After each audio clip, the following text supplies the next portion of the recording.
기본적으로 직역이다 의역이다라는 구분 방식 자체를 좋아하지 않아요. 좀 잘못된 그 구분이라고 생각을 해요. 잠정희 선생님 번역이 공격과 수비라는 책이 있거든요. 공격적 번역이 있고 수비적 번역이 있다. 그 말이 훨씬 더 좋은 것 같아요. 예, 안녕하세요. 출판앤연차 구리다입니다. 오늘은 지난번 영상에 이어서 외서 출판에 대한 이야기를 비아의 민경찬 편집장님과 함께 이야기를 나눠보고 있는데요. 오늘은 번역에 대해서 이야기를 해보려고 합니다. 좋은 외서를 찾았다고 해서 내 맘대로 출간할 수 있는 게 아닙니다. 간단하게 그 외서가 어떤 과정을 거쳐서 출판이 되는지 그냥 보편적인 이야기를 좀 해주실. 외서가 출판이 되는 네, 과정 어떻게. 그냥 제가 도서관에서 영어 좀 한다고 딱 봐갖고 이거 출판해야지 해서 되는 건 아니잖아요. 그렇죠. 네. 어떤 절차들이 좀 필요한지. 근데 이게 약간 저도 이게 아마 이제 스탠다드한 방식이랑 그러니까 비아에서 하는 방식이랑 조금 다를 수도 있을 것 같아요. 스탠다드한 거, 비아 거는 좀 나중에 좀 설명해 주시고. 스탠다드한 거는 일단은 제가 보기엔 많은 경우에는 에이전시가 그러니까 그냥 본인의 목록이 없었다고 경우를 가정해 보죠. 그럼 그거를 어떻게 그러면 요즘 어떤 책들이 잘 나가는지 잘 모르잖아요. 그러면 보통 이제 에이전시라는 데랑 이미 이제 끼고 있는 거죠. 그 출판사와 이제 컨택을 하는. 그럼 당연히 이제 외서라는 거는 외국의 출판사가 있는 경우니까 그 출판사랑 계약을 해야 되는 거고 그 출판사랑 연결해주는 에이전시가 있기 마련인데 이 에이전시가 사실 어떤 업무, 물론 이제 그걸 중개해주는 것도 에이전시의 주요 업무지만 해외에서 어떤 주요 책들이 잘 나가고 있고 어떤 장르의 어떤 책들이 좀 유명 인지를 얻고 있는지를 소개하는 것도 어떻게 보면 지금 에이전시의 주요 업무 중에 하나거든요. 많은 출판사의 경우는 저는 그 에이전시에서 제공해주는 일단 기본적인 소스를 바탕으로 요새 이게 해외 동향에서 이게 지금 주목받고 있는 저자구나. 그래서 그거를 해서 그러면 샘플북을 보통 이제 그러면 검토본을 좀 달라고 하죠. 옛날에는 이제 페이퍼백으로 달라고 했는데 요새는 이제 PDF가 또 발달해서 PDF 이제 노컵 이게 복제 금지 이렇게 해가지고 파일을 보내줍니다. 그러면 그 파일을 검토해가지고 정말 괜찮은 것 같다. 그렇게 하면 이제 중개 요청을 하죠. 그렇게 해서 이제 계약을 하게 되고 보통은 그러면 이제 보통 그 다음에 그거에 걸맞는 역자를 섭외하겠죠. 네. 그렇게 해서 만들면 보통 1년에서 1년 정도, 6개월 정도 뒤에 책이 보통 나오게 되죠. 네. 네. 그러니까 지금 말씀하신 거 예를 들어서 생각을 해보면 제가 어떤 외서를 번역하고 싶다고 그래서 내가 그냥 번역해서 내면 안 되고 그렇죠. 그거를 이제 에이전시에 물어보는 거죠. 네. 한국 에이전시 이게 혹시 누가 계약을 했냐 안 했냐 내가 그렇죠. 계약할 수 있냐. 네. 그러면 이제 에이전시에서 그 출판사를 알아보고 네. 그리고 나서 된다 하면은 계약을 한 다음에 번역해서 출간하게 되는 거죠. 그렇죠. 근데 에이전시가 어떻게 한 군데는 아니죠. 이제 여러 군데 있죠. 네, 여러 군데가 있고 네. 그러면은 그 여러 군데에서 어떤 소스들을 받아갖고 하기도 하고 네. 문의도 하고 이제 그렇게 되겠네요. 네. 네. 그러니까 이제 번역 출판할 때는 왜냐하면 저는 번역 출판을 안 하는데 가끔 저한테 번역을 해서 보내시는 분이 있어요. 네. 내가 미국에 유학을 했는데 너무 좋아서 번역을 다 했다 한국에 소개가 안 돼서 이거 당신이 출간해라 내가 번역자로 그거 안 되잖아요 그러면. 그러니까 알아보겠다고 해야죠. 그러면 이제 그 절차를 확인해보고. 근데 바로 될 수는 없잖아요. 그렇죠. 바로 오케이를 알 수는 없죠. 그러니까 이미 그거 다른 데서 계약했을 가능성도 높고. 그렇죠. 그래서 오늘은 이제 번역 얘기를 해보려고 하는데 이렇게 해서 계약을 했어요. 네. 이제 계약을 했으면 번역을 해야 되잖아요. 네. 이게 이제 외서의 핵심인데 그 비하에서 중요하게 생각하는 번역의 원칙이나 기준 같은 게 있다면 어떤 것이 있을까요? 읽혀야 된다. 읽혀야 된다. 네, 읽혀야 된다. 네. 그러니까 읽혀야 되는데 그 어떤 지점을 좀 중요하게 생각하는지. 각 책에 근데 제가 아시는 분들 비아 출판사에 조금 관심 있는 분은 아실 텐데 저는 그 비아의 이를테면 만나다, 비아 에세이, 로안 윌리엄스 각 책마다 조금 번역하시는 분들이 조금씩 달라요. 저는 그 케이스 바이 케이스에 어울리는 번역이 있다고 생각을 하거든요. 일단은 좀 문학성이 있는 번역에서는 좀 더 공격적인 번역이 있어야 될 거고, 좀 더 학문적인 태에서는 좀 더 학문적으로 엄밀한 번역이 있어야 될 거고, 그 다음에 좀 더 어떤 전체적인 그림 그런 것이 잘 섞이는 거에는 또 그런 균형을 잘 잡는 번역이 있어야 하겠죠. 그래서 좀 책마다 좀 책의 성질에 따라서 좀 다른 것 같습니다. 그러니까 이게 지금 말씀하시는 게 번역이란 게 어쨌든 기계적인 작업이 아니라는 얘기를 하시는 거예요, 지금. 그렇죠. 예. 그러면 그걸 되게 중요하게 생각하신다는 건데, 그러면 번역자가 어떤 사람이냐가 되게 중요한 건데, 결국에는. 그렇죠. 예, 번역자가 중요한데, 근데 이제 이런 오해들이 있어요. 저도 그런 오해를 갔는데, SNS를 보다 보면 외서에 대해서 독자들이 영어를 조금 한다 하시는 분들이 뭐 이건 오역 아니냐, 네. 이거는 직역이 아니다, 이거는 왜 이렇게 번역자 마음대로 했냐 이런데, 지금 말씀하신 부분에 의하면은 이게 좀 생각이 다른 것 같아요, 이런 부분에 대해서는. 그게 이제 저는 일단 기본적으로 직역이다 의역이다라는 구분 방식 자체를 좋아하지 않아요. 그거 좀 잘못된 그 구분이라고 생각을 해요. 잘못됐다. 네. 저는 그 예전에 그 안정효 선생님 번역가, 네네네. 안정효 선생님 번역의 공격과 수비라는 책이 있거든요. 공격과 수비. 네. 네네. 그래서 공격적 번역이 있고 수비적 번역이 있다. 네네. 이렇게 번역을 제안을 하셨거든요. 네네. 그 말이 훨씬 더 좋은 것 같아요. 네. 그게 좀 자세하게 설명을. 공격적이라는 거는 이 사람 이를테면은 제가 오늘 한 책을 검토했는데 이를테면은 그 영어로 네. 이게 지금 좀 뭐라 그러나 Worship Makes Sense라는 책이 있어요. 네, Worship Comes to Sense. 그래서 수고로 이 사람이 이 저자가 네. 이제 come to your sense라는 말이 있다고 네네. 그러면서 이제 이 예배가 우리의 센스에 호소를 한다. 네네네. 이런 내용이거든요. 네네. 근데 이게 어려운 게 come to your sense라는 거는 기본적으로 정신 차리란 말이에요. 근데 우리는 직역을 그거를 이른바 직역으로 하면은 네. 너의 감각으로 돌아와? 네. 이거잖아요. 네. 네, 그냥 우리가 뭐 영어 잘 못해도 come to your sense라고 하면은 너의 감각으로 돌아온 말인데 사실은 그 맥락상 이걸 보면은 네. 정신 차려거든요. 네네네네. 네, 그게 그냥 그 뜻이에요. 네. 근데 이거를 직역 안 했다고 뭐라고 할 거냐? 네. 그러네요. 네. 네. 이게 그럼 의역이냐? 네. 아니잖아요. 네. 네.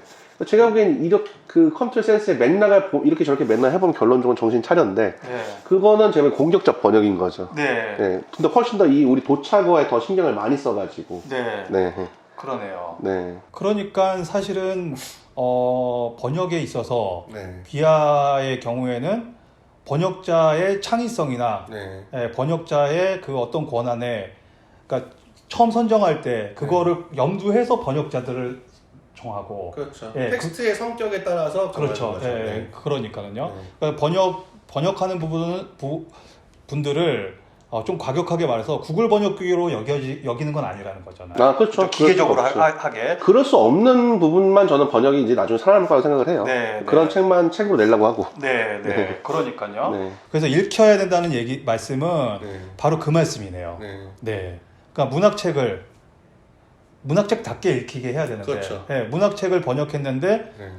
무슨 교과서처럼 번역을 그렇죠. 해버리면 이게 문제가 심각하니까. 그렇죠. 네. 근데 약간 이거 우리는 너무 또 이른바 제가 의역이란 말 제가 안 한다는 게 반대로 어려운 책이 있어요. 네. 이를테면 해겔의 정신현상학 같은 네. 책 어려운 책이거든요. 그거는 어떻게 봐도 어려운 책이고 개념이 네. 가득하고 뭐 조금 더 이제 신학적으로 챙긴다면 틸리의 책 중에서도 뭐 틸리라는 신학자가 있다고 치죠. 제 전공과 관련됐으니까 틸리의 조직신학은 학술서적이고 주저예요. 네. 그거는 제가 보기에는 그 사람의 어떤 대표작이고 개념이 굉장히 중요하고 실제로 논지가 되게 중요한 거잖아요. 네. 그럼 그거를 의역을 중심으로 하면 안 되는 거예요. 네. 네. 근데 대신에 틸리가 본인들의 애초의 의도가 대중들과 대화하기 위해서 만든 책이 있거든요. 그럼 그 사람, 예를 들면 틸리의 설교집도 있고, 네. 그 에세이집도 있고, 상대적으로 강연집도 있습니다. 요번에 지난 2달 전에 나온 성서정비와 궁극적 실제 탐구라는 책이 있는데, 그 책은 네. 강연집이에요. 네.